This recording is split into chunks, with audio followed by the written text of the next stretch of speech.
What's going on YouTube? Welcome back to my channel. For those of you that don't know me, hi, my name is Miguel and I am a long-term dividend investor sharing my journey on personal finance and my experience to get into a $100,000 dividend investment portfolio. Excuse my voice if it sounds a little bit different than normal. I am getting over a little bit of a cold here, but we are going to continue to push through because we're going over all the dividend payments that I got paid for the month of November 2021. It is a quarterly month. I got 15 dividend payments, all passive income, making up my biggest payment to date. But before we get into that, don't forget to subscribe to the channel if you have not already. Leave a like on the video because it does help out my channel so much. And then comment how much money your portfolio made this last month. Now let's roll the intro.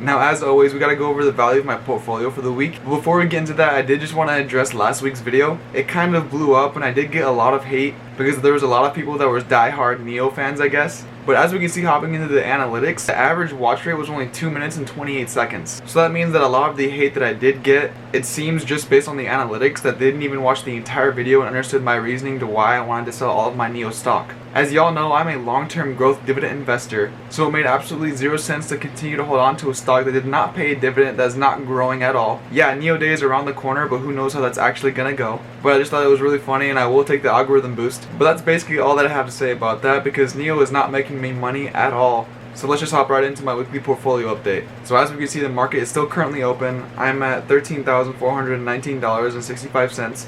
On the day, I'm up $206 or about 1.57%. On the week, I am down about $91 or about 0.6%. On the month, I am down $195 or about 1.4%. And then on the 3 months, I am up $241.13 or about 1.83%. I am up $1,612 or about 13.65%. And then the all-time, I'm up a little bit more, about $1,871 or about 16%. Now going into the buys that I did do for this week, I bought $50 worth of Target, but now if you've been a long-time viewer on my channel, you know that I've been trying to increase my holdings in Target as well as Costco. So far, Costco is really paying off. While Target is relatively low right now, I want to buy more shares. That $50 gave me about 0.2 shares, and that was at an average cost of $247.90 per share. The second purchase that I did was buying Hormel Foods, so I bought $52.70 worth of Hormel Foods. That $52.70 gave me about 1.23 shares. That was at an average cost of $42.53. Hopping into Hormel Foods, as we can see, I am down overall Hormel Foods about $64. But as I continue to say, I believe in Hormel Foods long term, so I'm continually buying the dip and dollar cost averaging all the way down. That way when it does go up, I will be positive and continue to get dividends from the stock. Again, if you've been watching my YouTube videos over the past couple of weeks, I'm aggressively buying more Hormel Foods. I'm still less than $1,000 in my portfolio, which is overall nice. Now when it does hit a spike, I will be up nicely. But for the time being, I'm just going to continue to dollar cost average in. I do not think I'm going to sell any shares of Hormel Foods anytime soon. Now hopping into the dividend payments that I got paid for November 2021. The first one was from Chase Bank. I had 2.6 shares at the time and they were paying $1 per share, giving me $2.60. Of course, I do want to pick up a lot more shares long term. And as we can see, hopping into Chase Bank, I have 3.06 shares and that's at the average cost of $134.41. And then I am up overall $84 or about 20%. So a really nice return on Chase Bank. I do want to get more of Chase Bank. They're relatively low, less than $500 in my entire portfolio. I want to get that up to about $1,000, so I'm going to continue to dollar cost average into Chase Bank. The second dividend payment that I got for November 2021 was from Verizon. I had 15 shares and they were paying about 64 cents per share, giving me $9.60. Now hopping into Verizon, I have that 15.94 shares and that's at an average cost of $56.68. I am down overall about $98 or about 10%. Verizon is one of those companies I do want to hold on to. We'll see what I end up doing with Verizon at the end of the year. The next dividend payment that I got was from AT&T. I had 17 shares at the time. I still have 17 shares, but they were paying 52 cents per share, which gave me $8.84. And then hopping into AT&T, I still have those 17 shares like I said. That's an average cost of $29.17. I am down overall about $100 or about 22%. AT&T was one of the go-to stocks that I had in my portfolio for the longest time, but as most of y'all should know by now, they sold their TV network to Discovery, causing their stock to plummet and a lot of people to pull out of AT&T. This is a stock that I'm seriously considering selling, at least by the end of this year for tax harvesting purposes. I do not believe in them as much anymore as I did with Verizon. I will probably end up selling by the end of the year, But for now, I'm just going to continue to collect those dividends from them. The next dividend payment that I got was from AG&C. I had 14.53 shares, and they were paying 12 cents per share, giving me $1.74. And then of course, hopping into AG&C, I still have that 14.53 shares, and that's at an average cost of $15.31. I am up overall about $1, or about 0.69%. AG&C is a monthly paying REIT stock that is really aggressive at about an 8% dividend yield. I have this in my portfolio to kind of balance out all the safer plays like Microsoft, Apple, but they are less than 2% of my entire portfolio, which is the risk that I'm okay with taking. So I'm just going to continue to collect sweet monthly paying dividends from this stock. The next dividend payment that I got was from Costco.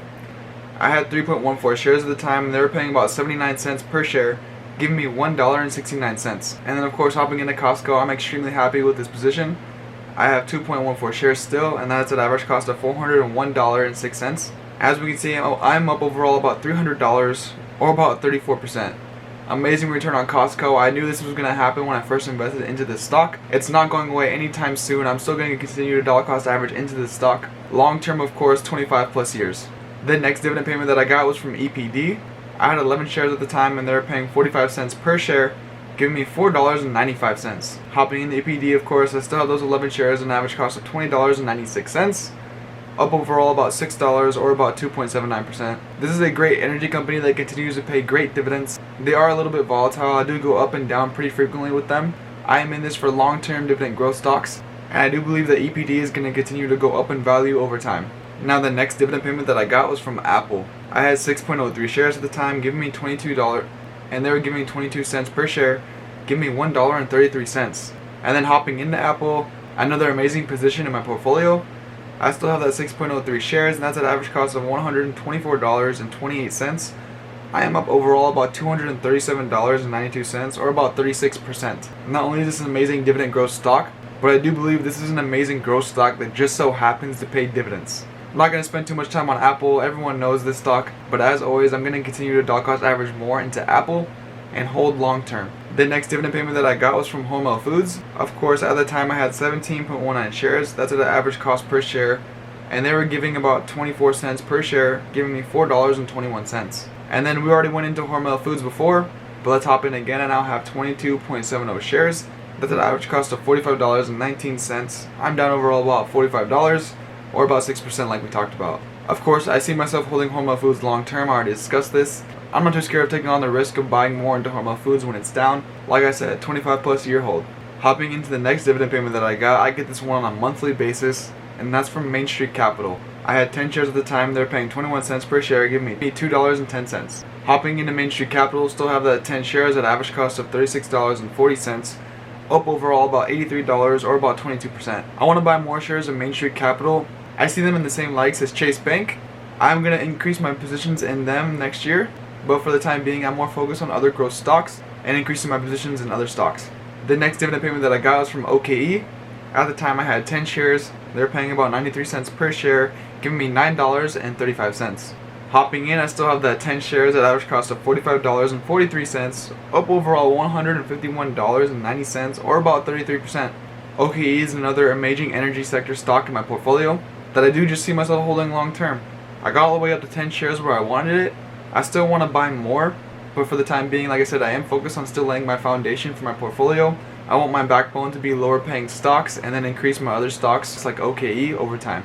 Now the next dividend payment that I got, arguably my favorite stock of all my portfolio, was from Realty Income. I had 14 shares at the time, and they were paying 23 cents per share, giving me that $3.30 that I'm consistently getting every single month.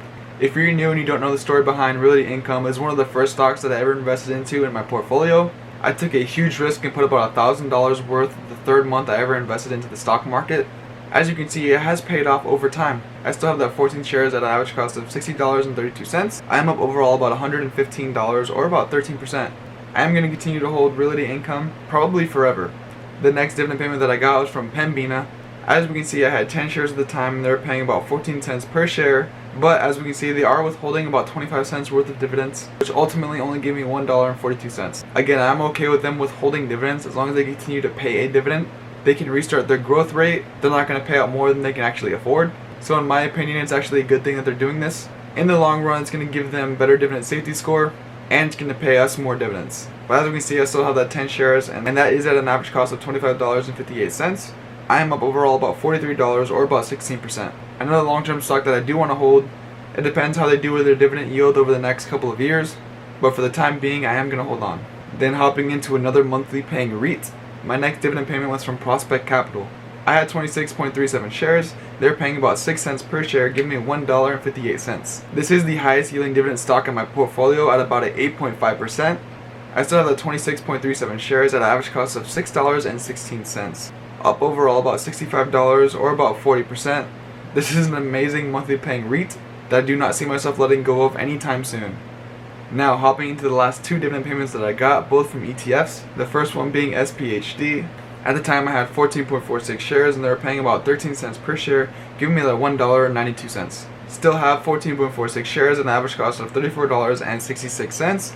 Up overall about $112 or about 22%. This is a great monthly paying ETF that I do not see myself letting go of anytime soon. It brings me great diversification in my portfolio, and it was the first stock that I ever invested into. There's a little bit of sentimental value right there. And the last dividend payment that I got for the month of November 2021 was from PEY, another monthly paying ETF. I had 10.9 shares and they were paying about 7 cents per share, giving me that 78 cents that I get every single month from this stock. Now I still have that 10.94 shares at an average cost of $16.54. I'm up overall about $37 or about 20%. Now I am probably going to sell this stock at the end of the year, put the rest of the money into SPHD, and leave it at that being the only ETF in my portfolio. Ooh, that was a lot. So all 15 dividend payments that I got for November 2021 made a total of $55.41. As we can see, that is the biggest dividend payment that I've gotten so far. As we can see from November of last year, I got $7.85. We are growing consistently and rapidly here, and I am super excited to see where I end up next year at this time. Of course, the running total for the year is $305.74. Not bad for passive income at all.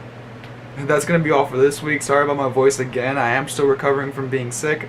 Thank all of y'all so much for the support on this channel that I consistently get. Comment how much money that you made last month in passive income. As always, don't forget to like the video. It helps out my channel so much. And don't forget to subscribe. I will catch y'all next week. Peace.